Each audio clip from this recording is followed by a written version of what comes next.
May sikreto ba sa pagdedesisyon na hindi alam ng marami? Hindi lang pala ito basta oo o hindi. Sige, pag-usapan natin. Kapag pinipili mo kung puso o utak ang susundin, parang naghihilahan, di ba? Sabi ng puso mo, sige, gawin mo. Tapos bulong naman ang utak mo, mag-ingat ka.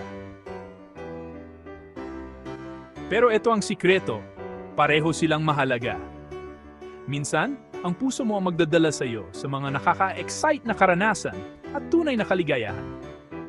Minsan naman, ang utak mo ang magpapanatili sa iyo sa realidad para hindi ka basta-basta lulusong sa gulo.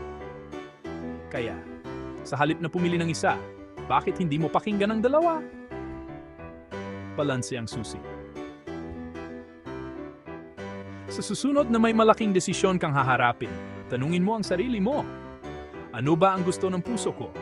At paano ito may isa sa katuparan ng utak ko? Maligayang pagdedesisyon, mga kaibigan!